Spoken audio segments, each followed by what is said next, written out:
नमस्कार दोस्तों। देश की आज़ादी से कुछ पहले का एक वाक़या है।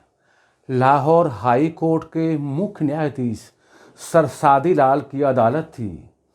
एक किसान हाजिर हुआ, बहुत दीनहीन हालत थी। हुजूर, मैं बहुत गरीब आदमी हूँ, मेरा मकान और बैल कुर्क होने जा रहे हैं, बचा लीजिए।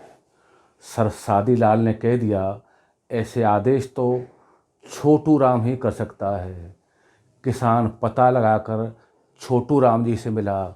ऐसा कहा जाता है कि छोटू राम ने सरकार से ऐसा आदेश जारी करा दिया कि फिर वह मुकदमा ही नहीं चला। ऐसे थे सर छोटू राम, जिन्हें उत्तर भारत के किसान पैगंबर की तरह मानते हैं। उन्होंने ऐसे एक नहीं, तमाम आदेश जारी कराए, जिनसे किसानों मजदूरों को भारी राहत मिले। मंडी समिति की जो वैधानिक व्यवस्था है वह उन्होंने ही कराई। इसके लिए पंजाब सरकार से कृषि उत्पादन मंडी अधिनियम पारित कराया। पहले प्राइवेट मंडियों में किसानों को उनकी उपज की 60% कीमत ही मिलती थी, बाकी 40% विभिन्न तरह के कमीशन और सुविधा के नाम पर हड़प ली जाते थे। उन्होंने साहूकारी पंजीकरण एक्ट बनवाकर साहूकारों को मनमानी से रोका। उनके समय में साहूकार मामूली सी रकम देकर उस पर ब्याज लगाकर किसानों की ज़मीन हड़प लेते थे। उन्होंने ऐसा आदेश जारी कराया कि यदि कोई किसान कर्ज की दुगनी राशि दे चुका है तो फिर उसे कुछ और देने की ज़रूरत नहीं है, उसकी ज़मीन कुर्क नहीं की जा सकती। मजदूरों के लिए दिन में 8 घंटे काम और हफ्ते में 1 दिन सवेतन अवकाश का प्रावधान भी उन्होंने ही कराया। ये सभी आदेश उन्होंने तब कराए जब देश गुलाम था। ऐसे थे सर छोटू राम। वह मामूली से किसान के बेटे थे। 24 नवंबर 1881 को मौजूदा रोहतक जिले के नगला सांपला गांव में जन्मे। वह अपने पिता की सबसे छोटी संतान थे। उनका मूल नाम था राय रिछपाल, लेकिन परिवार वाले उन्हें छोटू कहकर बुलाते। स्कूल अध्यापक ने भी उनका नाम छोटू राम लिख लिया, फिर यही नाम चल निकला। वह जाट थे। जाटों में विद्रोही तेवर, अन्याय का विरोध करने का जो जज्बा होता है वह उनमें भी था, और कुछ ज़्यादा ही था। एक बार वह पिता के साथ साहूकार के पास गए। साहूकार ने इनके पिता का जो अपमान किया वह इनके मन में गहरे से बैठ गया।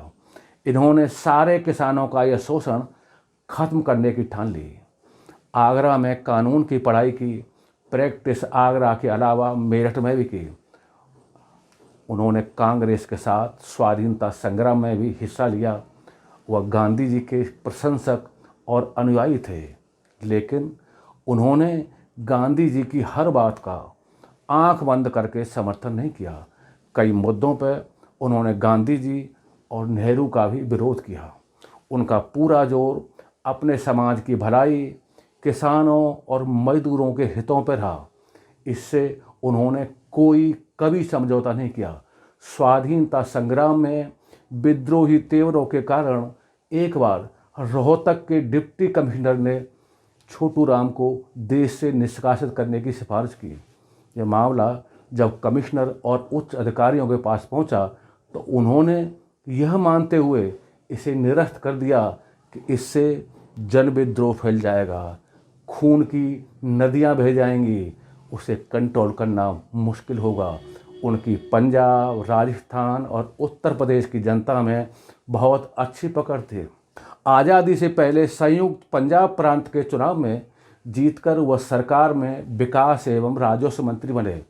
राज्य में मुस्लिमों की संख्या बेशक ज़्यादा थी, पर सभी लोग बहुत मेल जोल से रहते थे।